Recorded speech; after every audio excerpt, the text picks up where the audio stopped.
Germany, the CDU-CSU alliance won 208 seats in parliament with 28.6% of the vote in Sunday's early election. Friedrich Merz is set to start talks to form a new coalition. The United Nations Secretary General Antonio Guterres denounced the non-fulfillment and violation of human rights worldwide during the Human Rights Council held in Geneva.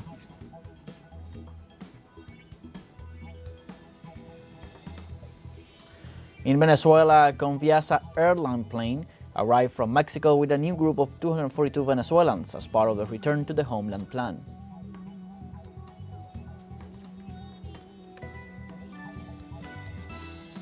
Hello, welcome to From the South. I'm Luis Alberto Matos from the teleSUR studios in Havana, Cuba. We begin with the news. In Germany, the CDU-CSU alliance won 208 seats in parliament with 28.6% of the vote in Sunday's early election. The far-right Alternative for Germany party came in second and secured 152 seats with 20.8% of the vote, doubling what it polled in the last election. The leader of the Christian Democratic Union reiterated his stance on not cooperating with the far-right AfD party. Friedrich Merz also pledged to achieve independence from the United States. Electoral authorities registered a high turnout at 82.5%, the highest since German reunification in 1990.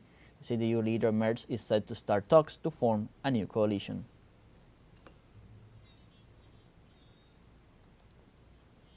And following the victory of the German conservative CDU and the results obtained by the far-right AfD party in the early federal elections, people gathered outside the CDU headquarters to express their concerns. Friedrich Merz used to work for BlackRock, which is the largest financial group in the world, probably the most powerful company in the world. That he is even allowed to stand in an election at all is actually a huge mess. It's actually corruption. Anyone who has worked for the company does not represent the interests of the population. They represent the interests of people who buy exchange-traded funds, and they're the world's second largest investor in fossil fuels. This is a policy that has no place in the second millennium. Of course, we are angry that the CDU got such a high percentage, and also the AfD. That scares us and makes us angry. But we are pleased that a left-wing party, which has somehow been the only one to manage to take a stand against this in recent times, has received so many percentages, which has only become apparent very unexpectedly in the last few weeks.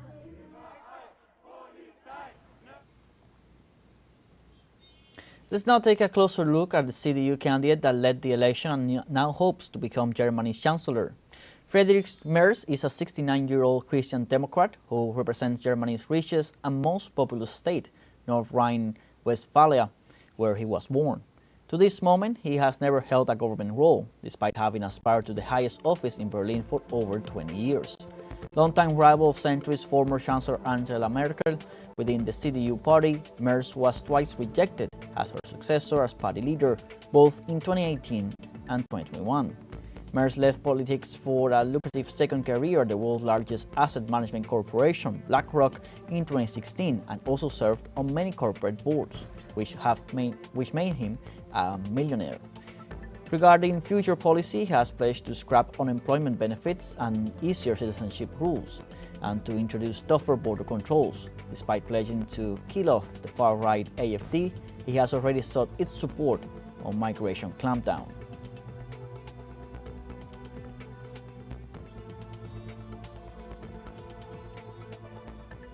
And in Russia, the Kremlin emphasized that territories whose citizens decide to join the country will not be sold or be part of a possible agreement with U.S. President Donald Trump and his Russian counterpart Vladimir Putin. These statements come after the United States announced the submission of a draft resolution to the UN General Assembly that does not call for Russia's withdrawal from these territories, as does an alternative proposal supported by the European representation to the United Nations. It should be noted that the Donetsk and Luhansk territories, as well as the regions of Kherson and Zaporizhzhia, joined Russia in September 2022 through referendums held in those territories.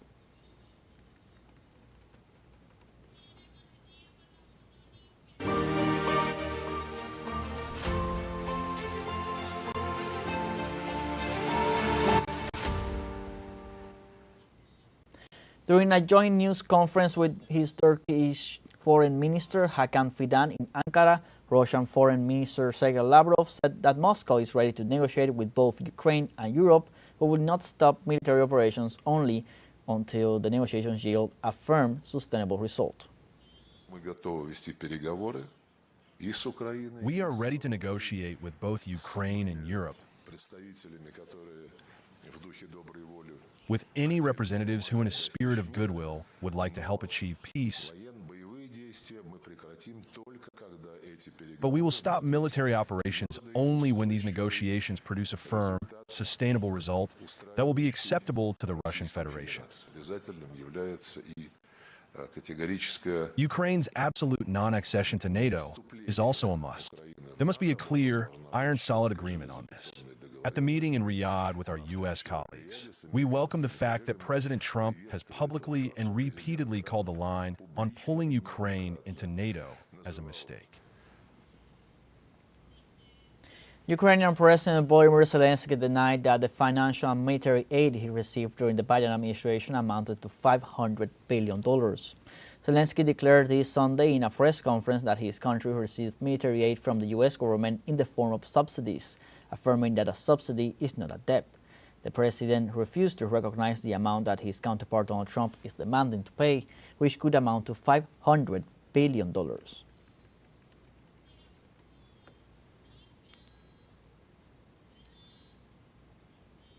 Zelensky also said that he would not dare to sign a commitment to pay a debt that would take up to 10 generations of Ukrainians to pay off. The pact would oblige Ukraine to transfer 50% of state revenues from its natural resources and port infrastructure to a special fund to be owned by the U.S. The amount demanded by the Trump administration represents a gigantic burden for a small and poor country, for more than double Ukraine's total GDP.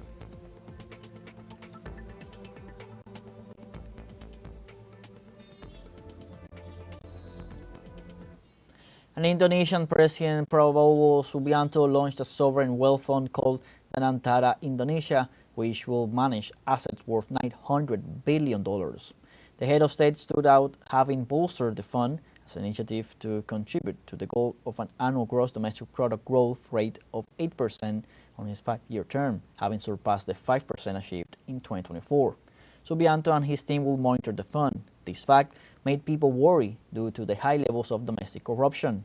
The president asserted that to use this money for investing in nickel-related projects, artificial intelligence data centers, petrochemicals, and renewable energy sources.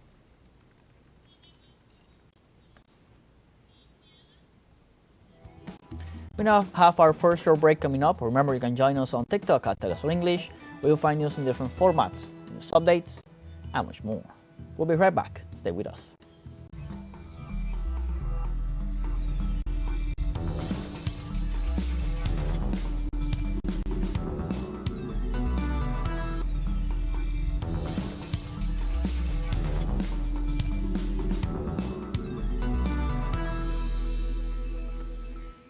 Welcome back. The United Nations Secretary General Antonio Guterres denounced the non-fulfillment and violation of human rights worldwide during the Human Rights Council held in Geneva on Monday. Guterres expressed that actions against the rights of humanity are due to autocratic governments that eliminate the opposition because they fear retaliation from empowered peoples. The diplomat warned that the military that take part in the conflicts disregard international humanitarian law and the UN Charter. Meanwhile, the head asserted that violating human rights poses a direct threat to all mechanisms and systems that had been so hard to establish in the last 80 years.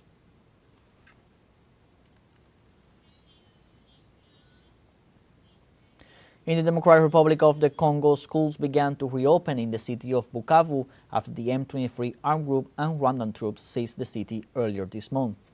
Violence raging in eastern DRC has killed more than 7,000 people, many of them civilians, since last month.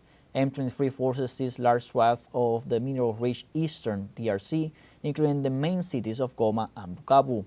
Prime Minister Judith Suminwa told the United Nations Human Rights Council that the security situation in eastern DRC reached alarming levels. In this context, teachers and some parents call on others to send their children to school to save the school year and ensure that children can enjoy their right to an education.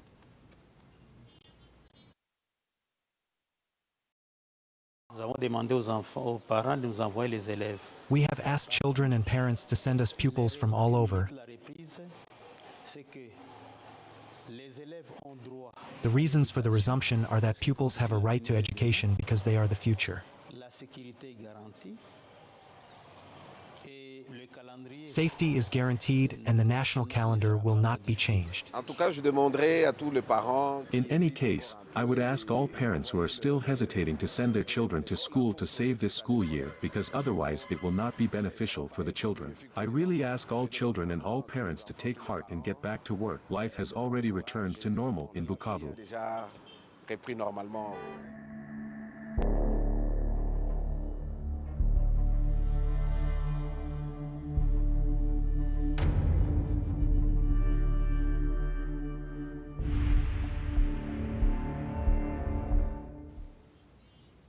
Palestinian families waited in Ramallah the release of their loved ones for hours, and after the delay, they decided not to return to their homes until the release was done.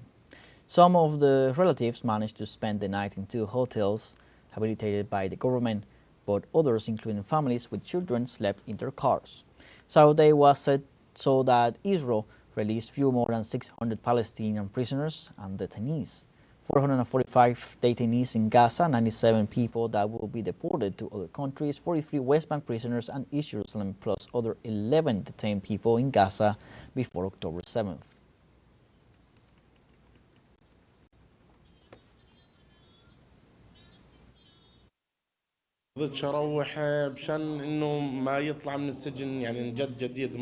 All our feelings crumbled. After the joy we felt when we found the name and the list of names of the discovered prisoners, we were very happy and suddenly everything fell apart. It was an overwhelming day, but, thanks to God, our hope in God is great, and if God wants, they will be released. And in Palestine, trade deficit widened to 33% year-on-year amid Israeli military campaign.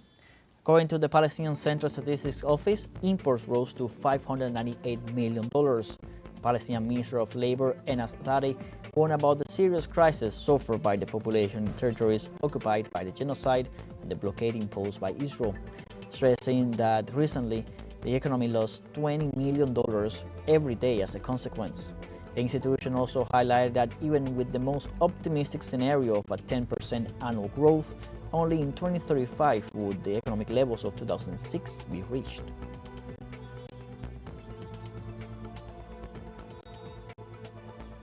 And Qatar's Emir Sheikh Tamim bin Hamad Al Thani underlined a plan between his country and Iran to dig a tunnel under the Persian Gulf. The project aims to expand connectivity between West Asia and the Caspian Sea all the way to the Mediterranean. The tunnel, starting from the northern tip of the Qatari Peninsula, will stretch around 190 kilometers to the Iranian coast, around 3 times the larger than the longest transport tunnel in China, and 5 times larger than the longest undersea tunnel. For Qatar, the construction of the tunnel is a great achievement. Through it, the country can access the Eurasian markets through Iran.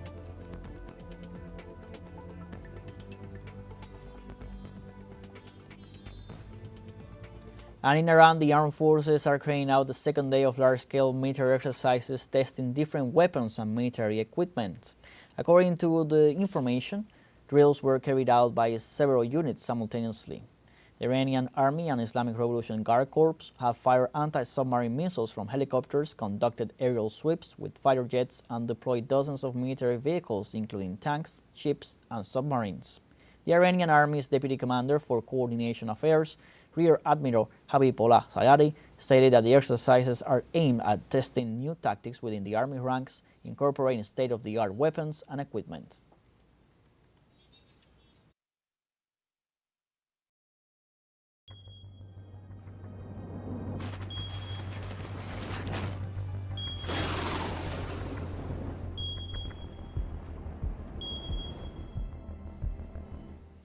In El Salvador, around 300 people, including activists and residents, gathered in the Central Park of San Isidro to pay homage to 3 environmentalists murdered in 2009. The villagers paid tribute to Dora Soto, Ramiro Rivera, and Marcelo Rivera, who were murdered for opposing mining projects. Andrea Ferrufino from the environmental movement Voces del Futuro affirmed that the struggle of the three was not in vain, since in 2017 a law was passed that prohibited mining. However, in December 2024, President Bukele appeared in front of Congress with a new law to approve mining. Environmental organizations estimate that mining or exploitation would affect around 4 million people in the northern part of El Salvador.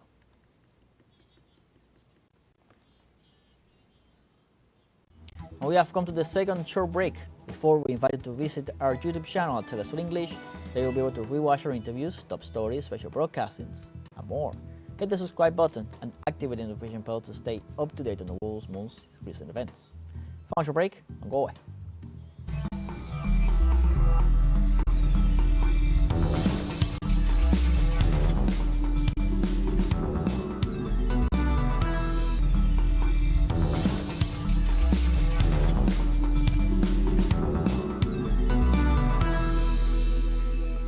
Welcome back.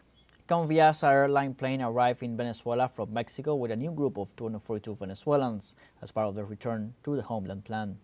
At Simón Bolívar International Airport in the state of La Guaira, the Minister of Interior, Justice and Peace, Diosdado Cabello, welcomed the third flight of Venezuelans, including women, children and teenagers.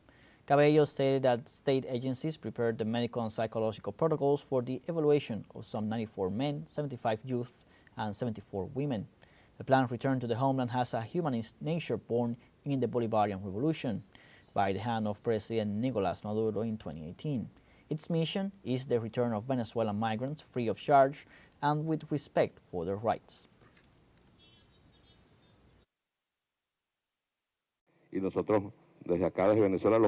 And we, from here from Venezuela, the organizations that have been receiving Venezuelans, ready and willing to assist them, to register their identity, to give them the identity card to those who need it, and then the medical examination, the psychological examination, the interviews, and then comes the police background check of each one of the adults that come back.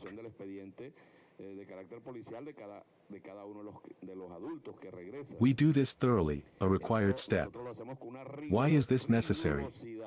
Well, because the first information is that criminals of all kinds were coming from the United States, and when we arrived here that is not the reality. The reality is that they are a minority, that members of El Tren de Aragua were coming. Here are the members of the security agencies, not one was a member. And in Switzerland, the Venezuelan government held a meeting with the Minister of International Cooperation of Qatar, Mariam Al-Musnad, in order to strengthen bilateral relations. The meeting took place within the framework of the 58th session of the UN Human Rights Council held in Geneva. In this regard, Venezuelan Foreign Minister Ivan Hill highlighted that the meeting led to the strengthening of bilateral cooperation in key areas such as tourism, trade, and energy.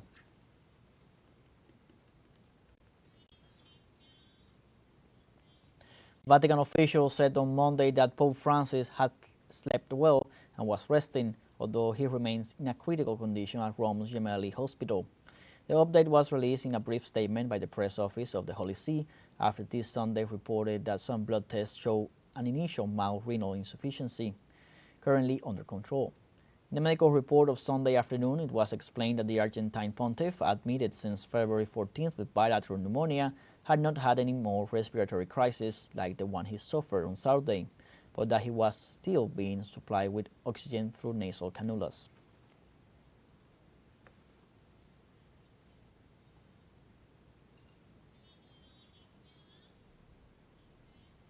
In Mexico, hundreds of faithful went to the Basilica of Guadalupe to pray for the health of Pope Francis. Since the early hours of this Sunday morning, hundreds of Catholic faithful have been going to the most important Marian shrine in the Americas to pray for the speedy recovery of Pope Francis. In 2016, the leader of the Catholic Church visited the holy site to express his connection to the Virgin of Guadalupe. Similar masses for the health of the Supreme Pontiff have been held in Brazil, Guatemala, Honduras, Argentina, Colombia, Italy, the United States, among other countries.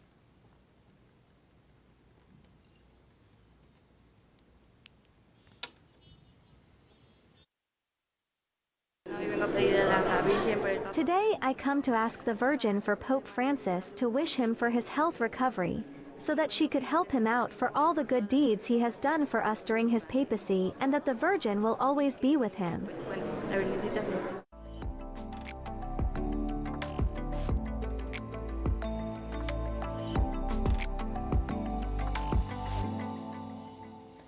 In Haiti, Carnival began with the participation of musical floats and colorful costumes.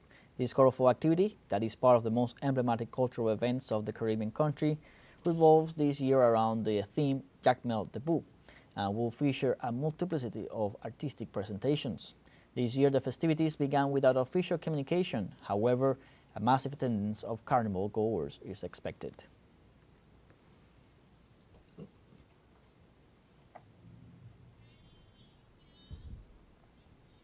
And in Cuba, the 33rd edition of the International Book Fair of Havana ended after 10 days of intense activity in the fortress of San Carlos. During the closing ceremony of the event, the president of the Cuban Book Institute, Juan Rodriguez, highlighted the participation of 61 countries with a new record number of participants. Special recognition was also given to South Africa Guest of Honor and to its ambassador to Cuba, Yvonne Wenkwesi-Poza. After concluding its stage in Havana, the capitals of Cuban provinces will become sub-host of the literary festival as from this Monday, and in an event that will last until the end of March.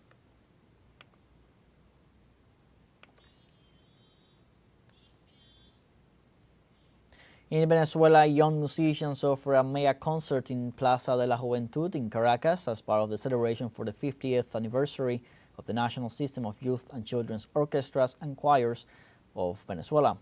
Over 4,000 children musicians offer a symphonic and popular music repertoire from La Plaza de la Juventud in Caracas. This concert is part of the musical and cultural activities that have been taking place throughout the country since February 12th, including an exhibition at the Teresa Carreño Theater and the macro concerts in the 443 centers of the systems throughout the country. The activity is considered by many as a tribute to the capacity of music to unite, inspire, and change lives.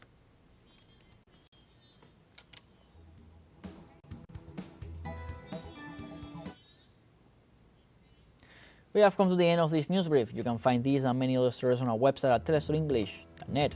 So join us on social media, X, Instagram, Telegram, and TikTok. To close this news brief, we share a piece performed by the System of Orchestras and Youth Choirs of Venezuela. TeleSUR English, I'm Luis Alberto Matos. Thank you for watching.